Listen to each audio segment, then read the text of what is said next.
Well, first of all, I'd like to thank the organizing team for inviting me to this conference, and I'm really so happy that I could come and that you guys put this nice event all together. It's actually like so great to have a pagan studies conference in Europe again after so many years, 5 or 6.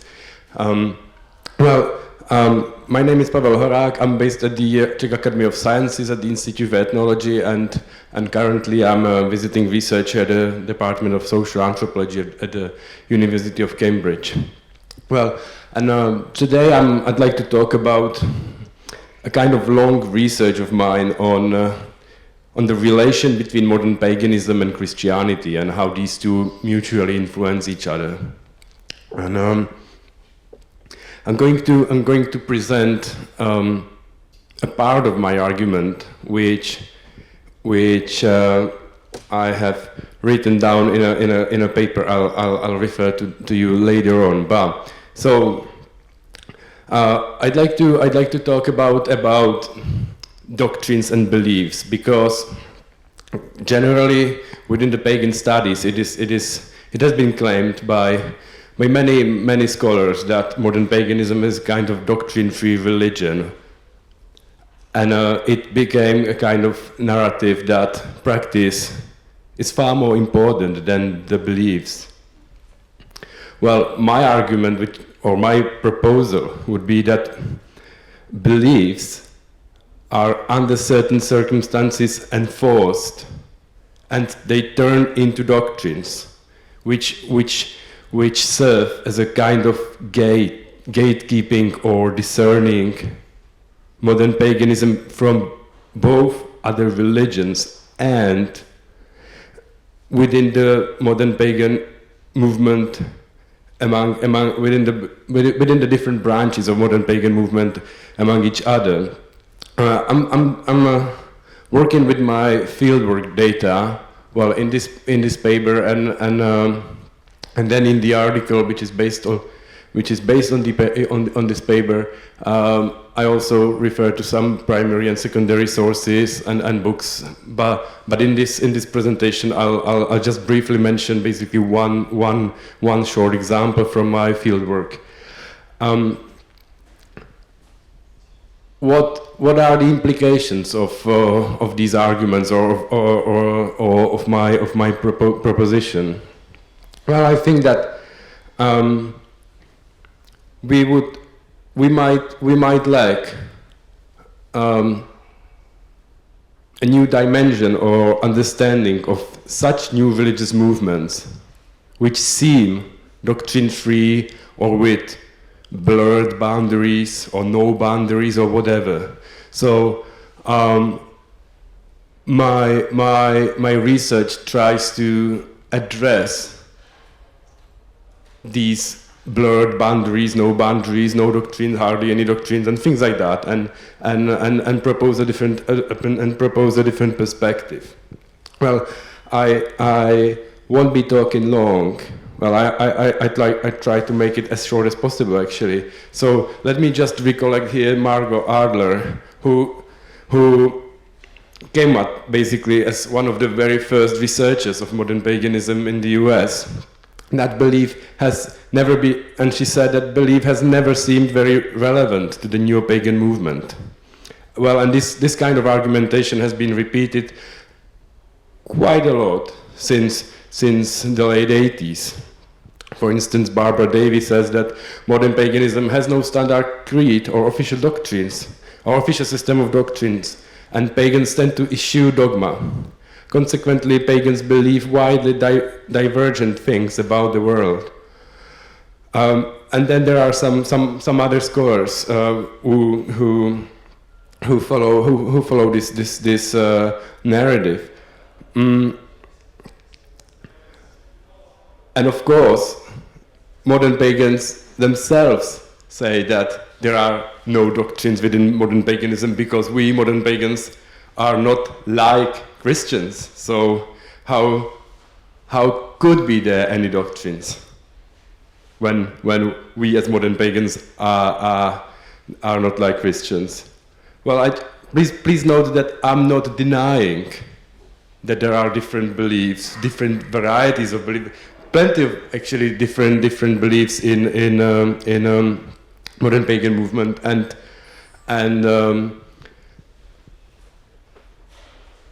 which basically, or put it otherwise, I'd like to kind of reconsider the argument of Margot Adler, not in a way that I would reject it per se, which I'm not. I would rather kind of reconsider it or rewrite it or expand it in a way that beliefs turn into doctrines in specific situations. So, what are the doctrines? Doctrines are bound with the development of Christianity and with Christian history and how the early church had been developing. So if I have to name a kind of definition of a doctrine, so if I quote McGrath, which is a Protestant theologian, he says that the doctrine is a communally authoritative teaching regarded as essential to the identity of a Christian community. Doctrine defines communities of discourse, attempting to describe or prescribe the beliefs of a community. Also, McGrath says that doctrine is a kind of authoritative element. It marks boundaries against other churches or secular bodies by forming a fixed set of beliefs, which we know as a kind of orthodoxy. So, also within the history of Christianity, any attempt to cement or to solidify a kind of identity or to set boundaries went hand in hand with the mechanics of true and false, the so-called, which you definitely know very well, vera religio, which was the Christianity, and falsa religiones, which was paganism, and this definition of early church fathers lived since then, basically up till now. Well, so I'm trying to work with this doctrinal thing in my research and think over how or when these doctrines may emerge within the modern pagan movement. And I propose that doctrines, which are the enforced beliefs, emerge within two kinds of situations. The first is a kind of outside pressure when modern pagans are accused of being Satanists. For instance, they say we are no Satanists because we believe in something else. We do different rituals, we worship different deities. However, which is the second situation, which is, according to me, even more interesting, is a kind of inner fight or inner debate within the pagan movement. For instance, when heathens argue with Wiccans or Wicca people, what is the true paganism, and whether Wiccans are pagans or not pagans, or well, you definitely you are definitely familiar with all these heathens Wiccans debates, for instance. So I argue that kind of vague and general beliefs become enforced and turn into doctrines, and they would gatekeep identity and by the notions of true and false. Well, it has been also argued that there is no central identity, well, obviously, within the modern paganism. Well, but it doesn't mean that there are no doctrines. There might be plenty of them, overlapping or very distinct and different from each other. But a lack of authority doesn't simply mean there are no doctrines. So let me just show you quickly the example from my fieldwork in Ireland.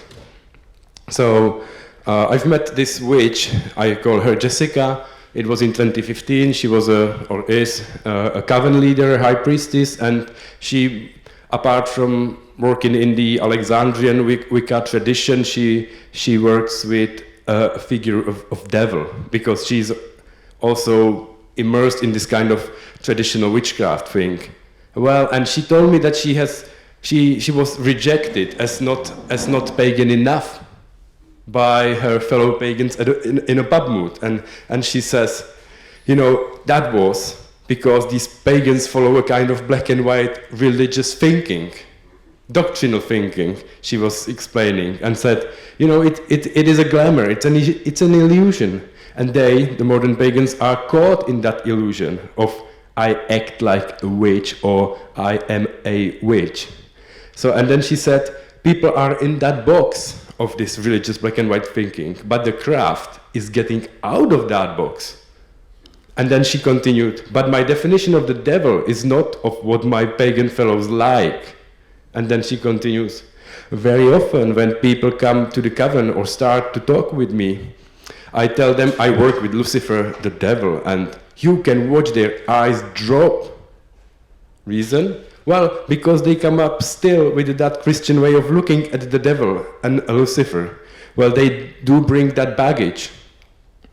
And then she said, the majority of modern pagans, say there are two different names for the two very different entities. But according to me, sorry, but Kernounos, he's the devil. He's the devil, and then go and talk like that in pagan moods. And people start throwing stones at you. And it's like, what the hell, you know, I'm supposed to be here with open-minded people. You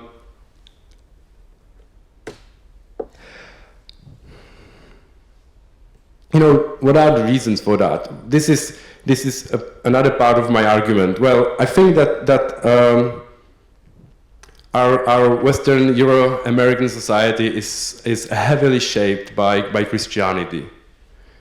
And or impacted. So, and if according to some studies by our colleagues, you know, some even great deal of modern pagans, at least since 60s, came or from the Protestant background, or were raised as Protestants, or as Catholics, or simply as Christians. And I also think that Christianity represents a kind of model of religion in our society, and its nature, or meaning. We do have a kind of intuitive understanding of how religion shall look like, or how it should be. So modern pagans basically follow this kind of general understanding or model of religion based on Christianity, and then I would argue that, or I would suggest that modern paganism is to a certain extent based or shaped or modeled upon this Christian idea of what religion is.